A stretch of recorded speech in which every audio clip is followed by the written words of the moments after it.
The real estate market this year has been honestly quite the experience.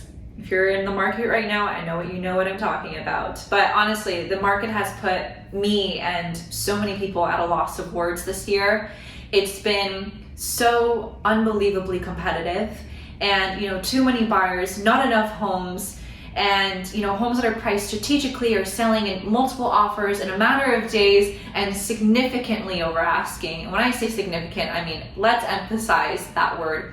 We're talking hundreds of thousands of dollars at points. So that leaves you as a buyer sitting here wondering, what do I have to do to have even a chance at buying a home this year?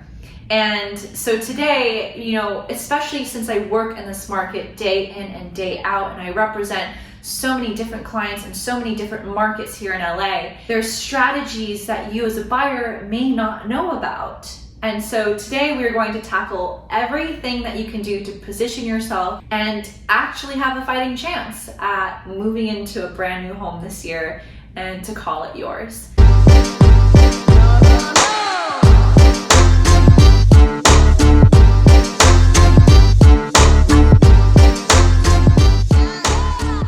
Number one thing is speed, okay? You need to envision yourself like you're running the 400 at a track event, and you need to come in first. This market moves very fast. Homes are coming on the market just as quickly as they are leaving the market. So you and your agent need to be working together, and you need to be on top of listings. And so as soon as something comes on the market, and I have MLS notifications running 24/7. As soon as a home that hits your criteria goes live, we are on it. When are the showings? When are the open houses? Is there an offer review date? When can we get in as soon as possible so that you have a chance to actually have a minute to see the home, decide if you like it, and then have a minute to strategize and make sure that we are positioning ourselves well. Number two is, of course, your offer price. Let's just be completely blunt. If a new listing comes on the market and they're strategically priced, you cannot be coming in under asking or at asking. Now, obviously, if a home that is, one of the odd ones out that has been sitting on the market for a month or two or even more, that's a whole nother story that we could strategize on. And of course, there's room for negotiation. But for homes that are coming on the market and you can feel that traffic, that is why we go to open houses together. You can sense the activity. You cannot be coming in lowballing or at asking. It's not going to do well for you. It's not going to look good for you. It's going to look like you're playing games, or that you're not serious, or that you don't understand how this market works. So, how do we determine price? Number one, your agent runs comps. And I made a whole video, I'll link it in the corner, on how I run comps so that you know what range to be coming in at. We run comps. Your agent calls the agent. So I always call the listing agent. What can you tell me? What kind of activity do you have? How many offers do you have? Can you give me a range of what price point you're going north of? And this way, we collect that information, we run our comps, and then we can strategize and come up with a number that seems competitive, but you're not shooting yourself in the foot, right? Because we have to keep in mind the appraisal gap that is most likely going to happen. Now remember, in this market, offers are rarely accepted as is. Your offer price is rarely accepted as is. You will most likely always have an SMCO, seller multiple counter offer, that you have to take into consideration that will most likely be asking for your best and final. So that is another conversation that you and I can have when that time comes. But at the moment, just keep in mind that you have to be aggressive with pricing, and you have to be coming in over asking if it's something that's fresh and hot off the market. Number three is your contingencies, if any. Emphasize if any. And if so, being very short. So there's three contingencies. I don't know why I used 4 or 5 fingers. There's 3 contingencies, okay? You have loan, appraisal, and inspection. And, you know, in a normal market, you would have 17 to 21 days for each one, depending on each.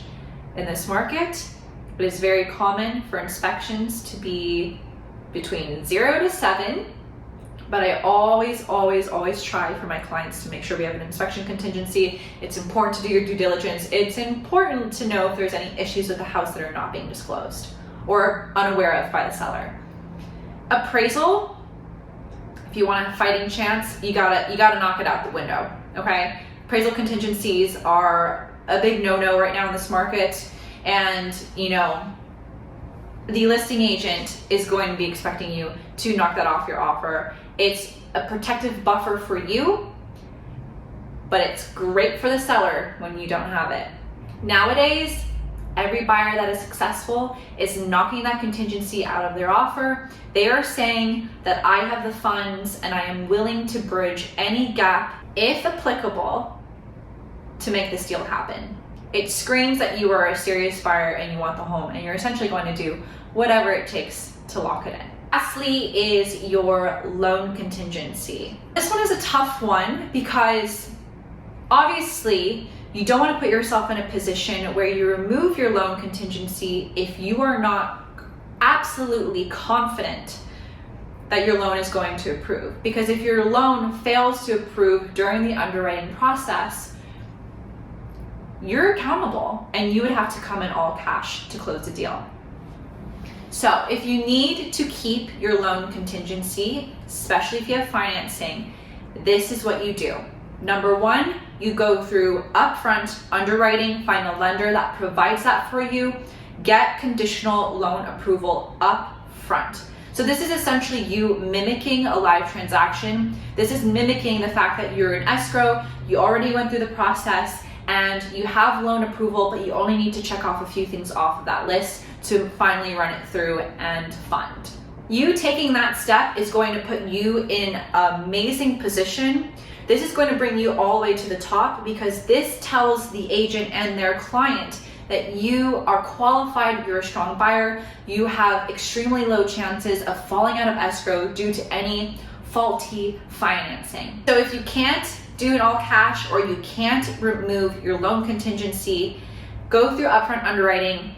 Regardless, you should always go through upfront underwriting and speak to your lender and see if it's possible. Is it safe for you to offer in your original offer to remove your loan contingency? Number 4, close of escrow. Don't do anything more than 30 days.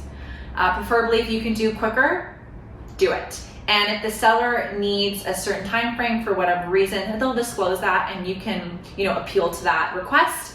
But typically, you want to be under 30 days, no more, because the seller oftentimes would like to close as quickly as possible. Number 5, you need to make sure that you are working with an agent that knows what they're doing, that is going to put you out there, and that is not afraid. Do what is needed to lock in a deal. We are with you in the process, beginning to end. We know your story, we know your finances, we know your situation, we have strategy. I have a strategy. I can't say all agents do, but I have a strategy. And it allows me to, when I know everything about you and we're a team, that we're bonded like this, it allows for me to advocate for you on a whole nother level to the agent and their seller and why they should pick you. Good agent knows how to negotiate. We know how to get our foot in the door, get information, find out as much as we possibly can from the cooperating agent so we can strategize and position you at the very top. And also finding out, what does a seller want, right? You are, as a buyer, are appealing to that seller. What can we do to make you want to sign our deal? And it's about asking the right questions. Do they need a rent back? A lot of sellers commonly like rent backs nowadays. If they're owner occupied, they want an extra 30 days to move out. questions like that, you need to be on top of it. This is why you need a good agent that can advocate for you, ask the right questions, negotiate, and build a relationship with that agent. So, I know that was a lot of information, but I want to also emphasize one really important thing. Yes, as a buyer, you should understand the general sense that you need to be competitive, you need to be strong in pricing, and you need to be strong in terms. But a lot of this stuff is why you hire a good agent. And this is why you work with someone who knows how to do all of these things for you, so that all you have to do is go through the process of finding these homes, so that all you have to do as a buyer is just go through the process and lean on us, lean on me as an agent to guide you to make the right decisions to actually be successful. Agents are free, okay? If buying a home with an agent does not cost you a penny. It doesn't cost you a penny, okay? So all of this knowledge that I just gave to you, free. Work with me, strategize with me in real life in buying an actual home that you want, completely free. So lean on your resources, lean on the knowledge. You will be successful. Your time will come. Last piece of advice, just stay positive. Stay positive. Your time will come, okay? We're not the only one. Everyone is going through the same thing. It's a difficult market, but if you stay strong, stay consistent, and be powerful when it comes to submitting offers, it will happen.